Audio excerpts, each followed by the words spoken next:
Shalom, peuple de Dieu. Au moment où l'Église vit une situation un peu particulière, il a plu au Seigneur de me mettre à cœur, de parler à mes frères, à mes sœurs. Mais avant de délivrer le message, je vous invite à lire avec moi l'Évangile de Jean chapitre 13, le verset 34. Je vous donne un commandement nouveau. Aimez-vous les uns les autres. Comme je vous ai aimé, vous aussi aimez-vous les uns les autres. À ceci, tous connaîtront que vous êtes mes disciples si vous avez de l'amour les uns pour les autres. Alléluia. Pourquoi j'introduis mon message par ce verset? Chers amis, vous voyez aujourd'hui ce qui est en train de se passer dans l'actualité ecclésiastique. On sent beaucoup de tension, beaucoup de pression. Et souvent, quand les choses commencent sur une personne, les autres se disent « Ah, c'est bien fait pour lui ». Il n'a pas dit que lui, les garçons, il n'a pas dit que c'est lui qui parle, il n'a pas dit que lui n'a pas peur. Ceux qui s'expriment ainsi pensent qu'eux, ils sont à l'abri. Ils pensent qu'eux, ils sont à l'abri. Mes chers amis, il faut comprendre que le monde là est divisé en deux clans, en deux groupes. Et c'est deux groupes qui s'affrontent, la lumière et les ténèbres, la vérité et le mensonge. Si tu n'es pas dans l'un, tu es dans l'autre. Et le fait que tu appartiennes à un groupe, tu es engagé dans le combat, tu es une cible. Même dans ta passivité, je le répète, même dans ta passivité, l'ennemi peut trouver quelque chose pour te faire mal. Donc quand quelque chose arrive à un frère, cela doit nous interpeller. Que si ça lui arrive, ça peut m'arriver. Ça peut arriver à une personne que j'aime. Ça peut arriver à une personne qui me coûte cher, dont je dois me sentir concerné. Je dois apporter mon amour, je dois apporter mon affection, je dois apporter mon soutien à ce frère qui est en difficulté, à sa famille, à ses connaissances. Mais ça ne doit pas être un sujet de moquerie, ni un sujet de plaisanterie, ni plus une occasion de profiter du fait que ton frère est en difficulté pour tirer vengeance de lui ou encore pour davantage déstabiliser ceux qui le soutiennent. Décourager les gens. Parce que toi, tu penses que tu es à l'abri. Tu penses que rien ne peut t'arriver. Quel que soit le camp, l'épée est sur chacun de nous. Surtout, si tu es pour Christ dans la vérité. Rappelez-vous, lors de l'un de nos programmes pour la nation en 2023, nous avons dit ceci, qu'il arrivera un temps où deux clans vont se dégager, tel que cela a été au temps d'Élie. Il y avait d'un côté les prophètes de Baal, ils étaient 400, et il y avait de l'autre côté Élie qui était seul. Et nous sommes arrivés à cette heure où de manière claire, les sillons sont en train de se tracer. De manière claire, les différents groupes sont en train de se révéler.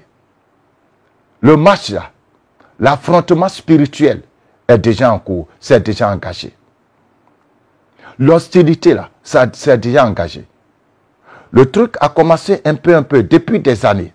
Un peu. Et c'est en train d'atteindre sa vitesse de croisière. Et jusque-là, tu penses que tu n'es pas concerné. Est-ce que vous savez le plan que Satan a contre notre nation, contre l'Église? C'est de cela que je vais vous parler. Et soyez attentifs et partagez ce message à tous les chrétiens, à toutes vos connaissances, pour que ensemble, on puisse se tenir à la brèche pour notre nation, pour l'Église, pour la vérité. Comprenez une chose, il ne faut plus tomber dans la distraction, où nous allons rester là à nous attaquer les uns les autres. Pendant que de l'autre côté, Jézabel et son armée sont en train de s'organiser minutieusement, resserrer les rangs. Ce n'est pas le moment où ceux qui disent qu'ils sont encore dans la vérité, que ceux qui disent qu'ils sont encore dans la lumière, vont perdre le temps à se taper là-dessus. S'il vous plaît, pardonnez-vous les uns les autres. Il y a plus important que ça. Le feu arrive dans nos maisons. L'ennemi s'est levé. Et si nous ne faisons pas attention, si nous ne nous donnons pas les mains, si nous ne nous unissons pas, si nous ne nous organisons pas comme un seul peuple, comme une seule armée, pour faire front commun contre le diable, contre ses ruses, contre ses stratégies, ne soyons pas surpris demain de ce qui va arriver. Pendant l'organisation du programme de commémoration du prophète Kakou, Dieu nous a beaucoup parlé.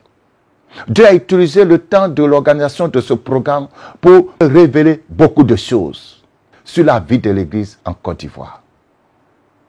Et il y a quelques jours de cela, il a plu au Saint-Esprit de me transporter dans une brève vision, mais une vision terrible. Et le message qui découle de toutes ces expériences, c'est ce que je vais vous transmettre. Aujourd'hui, nous constatons que le pape actuel a autorisé la bénédiction des homosexuels. C'est en train de faire le bruit dans le monde entier, surtout en Afrique. Certains ne s'attendaient pas à ça, mais nous, les hommes avertis, on voyait la chose venir. Il faut savoir lire les temps prophétiques. Il faut savoir lire le mouvement. Il faut jeter ton esprit plus loin, tes regards plus loin que ce que tu vois maintenant. Aujourd'hui, c'est devenu maintenant une affaire publique, ce qui était déjà en cours, ce qui se pratiquait déjà dans le secret. C'est maintenant officiel.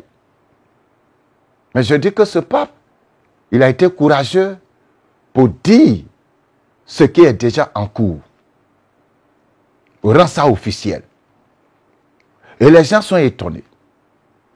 Mais est-ce que vous savez ce qui est réellement en train de se tramer? Est-ce que vous savez qu'il y a un plan qui est en cours contre l'Église évangélique même dans notre pays et dans d'autres pays, où des gens sont mandatés pour faire la promotion de cette pratique dans l'Église évangélique. Des gens, des hommes de Dieu, des gens qu'on croit être hommes de Dieu, affiliés à des structures internationales, affiliés à des lobbies, qui sont mandatés pour recruter d'autres hommes de Dieu, pour séduire d'autres hommes de Dieu, afin de les introduire dans cette pratique contre nature. Et pour avoir quoi en retour? Pour avoir les connexions, les grandes relations, l'argent, la popularité. Et beaucoup sont déjà tombés dans ce piège. Et ils sont remplis d'arrogance, ils sont remplis d'orgueil avec cette alliance lugubre, infâme. Et de plus en plus, les gens font des recrutements. Puisque les hommes de Dieu, aujourd'hui, sont assoiffés. Les gens sont assoiffés d'argent, assoiffés de gloire, assoiffés de voyage. On veut voyager, on veut s'asseoir aussi à la table des grands. On veut avoir la foule. Mais ce que Dieu a déjà mis en toi, là, c'est suffisant. Contentez-vous de ce que Dieu vous donne, chers serviteurs de Dieu. Le projet est déjà entamé. Le projet est en cours. Le projet est en train de se réaliser. Pendant que nous sommes occupés à nous insulter, pendant que nous sommes occupés à nous combattre entre nous, pendant que nous sommes occupés à nous distraire, Satan est en train de nous infiltrer. Satan nous infiltre de jour en jour. Il fait de grands pas. Il recrute dans nos rangs. Et beaucoup sont rentrés aujourd'hui dans des pratiques occultes, sous les yeux de leurs fidèles, sans même que ces personnes ne sachent que quelque chose s'est passé. Parce qu'ils se sont laissés séduire par l'amour de l'argent, la recherche de la gloire. Et l'Église aujourd'hui en est polluée. Des gens qui avaient bien commencé, qui avaient payé le prix pour le Seigneur, ont fini par se détourner furtivement. Parce qu'arrivé à un moment, ils n'en pouvaient plus. Ils voulaient en sortir, ils voulaient en finir avec la galère. Ils ont vendu leur droit d'aînesse. Et c'est vrai qu'on les voit toujours avec la Bible. Ils font même des délivrances. Ils font des croisades, des programmes sur programmes. Mais l'Esprit de Christ, le Saint-Esprit, n'est plus à l'œuvre.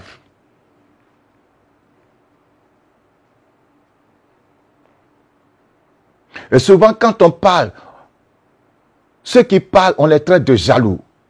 Ceux qui parlent, on les traite des gens qui ont échoué. Mais inutile même de perdre le temps à cela.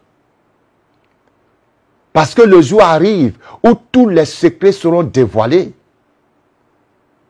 où les choses cachées seront révélées, où toutes les nudités seront exposées. Mais je suis là pour dire à mes frères, à mes sœurs dans le Seigneur, à ceux qui cherchent le véritable réveil spirituel, unissez-vous. Unissons-nous. Laissons tomber les querelles. Pardonnons-nous les uns les autres. Retournons à notre premier amour. Parce que ce qui est en train de venir, si nous ne faisons pas attention, nous allons le regretter. Dans ma vision, qui était brève, j'ai vu un homme de Dieu. Un homme de Dieu authentique, qui avait été saisi par des gens. Et on l'a placardé par terre. Et j'entendais ceux qui l'ont saisi dire, on va d'abord le sodomiser. Et comme il y avait ceux qui ont tenu ses mains, il y a ceux qui ont tenu ses pieds, et je voyais qu'ils étaient en train de lui enlever son pantalon. Et il y avait un autre qui était là, qui était prêt à passer à l'acte. Et dans leurs échanges, certains disaient, mais on va le tuer en même temps ou bien. Et la vision est coupée. Et après cela, le Seigneur a continué à me montrer le plan qui est en cours. Comme nous l'avions déjà annoncé, un temps viendra et le processus est déjà en cours où des gens vont faire en sorte que si tu n'es pas avec eux, que ton église soit fermée. Si tu n'es pas avec eux, ton église sera fermée. On trouvera des accusations. Et même des lois seront votées à dessein pour mettre en mal toute personne qui n'acceptera pas de rejoindre l'autre camp. Ce que je dis, ça ne se passe pas seulement sur le plan spirituel. Ça va se passer aussi sur le plan administratif. Et le processus est entamé. Tu nous rejoins ou on te fait ça. Tu nous rejoins ou on ferme ton église. Tu nous rejoins ou on te fait disparaître. Je ne serai pas long. Mais église de Jésus-Christ, le danger est à notre porte. La pollution à grande échelle. Aujourd'hui, on parle des catholiques. Mais demain, demain, je répète, si on ne se lève pas pour prier dans l'unité, pour que la puissance de Dieu descende, pour qu'il y ait un réveil spirituel, si on ne le fait pas, d'ici on va dire la fin 2024, 2025, vous allez voir ce qui va se passer dans ce pays. Ouvrez les yeux. Soyez attentifs. Rentrez dans la prière. Le deuxième message que le Seigneur m'a instruit de vous donner, c'est que beaucoup de serviteurs de Dieu, bien que n'ayant pas abandonné Jésus pour aller se corrompre, ont quand même abandonné leur alliance, leur appel. Tu as abandonné ton alliance, tu as abandonné ton appel, tu es en train de faire autre chose que ce que Dieu t'a appelé à faire. Le Seigneur dit de revenir à ton appel, reviens à ton alliance. Reviens à ton appel, reviens à ton alliance. Chers pasteurs, chers prophètes, chers chantres, chers apôtres, chers docteurs, souviens-toi d'où tu es tombé. Regarde le chemin que tu as pris. Est-ce que c'est ce chemin que Jésus avait tracé pour toi? Que le maître du chant avait tracé pour toi? Est-ce que c'est ce chemin qu'il avait tracé pour toi? Reviens à ton appel. Peut-être que les difficultés ont fait que tu as commencé à glisser, abandonner ton message. Beaucoup aujourd'hui ont abandonné le message de la sainteté, le message de la sanctification. On ne prêche plus sur le péché. Or, pourtant, c'est ce message que tu prêchais au début. Qui t'a séduit? Pourquoi tu as abandonné? Tu n'as plus de discipline dans ton église. Le sérieux que tu mettais dans l'église, tu as abandonné cela. Tu n'as plus de discipline personnelle. Avant, tu ne sortais pas avec n'importe qui. Tu ne t'asseyais pas avec n'importe qui. Maintenant, tu es partout. Tu manges dans toutes les assiettes. On te voit partout. Or, le Seigneur t'avait dit de rester à part, de te mettre à part. Tu commences à vouloir exercer un ministère pour lequel tu n'as pas été appelé. Reviens à ton alliance. Reviens à ton alliance. Ne fais pas comme les autres. Les autres, ce sont les autres. Toi, c'est toi. Tu ne peux jamais être X ou Y. Tu seras toujours toi. Et tu rendras compte à Dieu par rapport à l'alliance du ministère que tu as avec le Seigneur. Si Dieu ne t'a pas appelé à un ministère dans les nations et que toi-même tu t'es forcé à voyager, ce ministère que tu fais là n'est pas reconnu par le Seigneur. Si Dieu t'a appelé à aller dans les villages, va dans les villages, quitte la ville. Si Dieu t'a appelé à prendre soin seulement des enfants de la rue, fais-le. Si Dieu t'a appelé à aller juste prier pour les malades, fais-le. Chacun se lève aujourd'hui, on construit l'église. Tout le monde maintenant veut faire église. Est-ce que c'est à ça que Dieu t'a appelé? Ou bien c'est ton propre cœur qui t'a séduit et tu penses que Dieu t'a parlé? Récemment, j'ai reçu un serviteur de Dieu qui m'avait fait une déclaration prophétique. Et après, il vient me confesser que c'est parce qu'il avait telle chose dans le cœur qu'il a dit ça. Il ne faut pas que ton cœur te séduise. Il ne faut pas que la chair te séduise. Frère, repens-toi, reviens à ton appel, reviens à ton alliance. C'est quand tu seras dans ton alliance que Dieu va te protéger au mauvais jour. Quand tu seras là où Dieu te veut, la protection de Dieu sera sur toi, la faveur de Dieu sera sur toi, la grâce de Dieu sera sur toi, la bénédiction de Dieu sera sur toi, quelles que soient les difficultés. Prions pour l'Église. Prions pour nos frères qui sont en difficulté maintenant. Prions pour les autres prophètes. Prions pour tous ceux qui sont encore dans la vérité, afin qu'ils ne fléchissent pas, parce que les temps sont difficiles. La séduction est à son comble. La ruse est à son comble. Prions les uns pour les autres. Que le Saint-Esprit vous aide à comprendre ce que je viens de dire.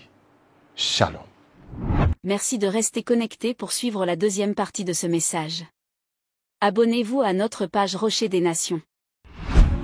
Quelque chose de fort Something strong est en chemin. is on the way. Je ne sais ni le jour ni l'heure. I don't know the date and the time, Mais celui qui m'a envoyé m'a dit de vous dire, but the one who sent me told me to tell you, préparez-vous. get ready.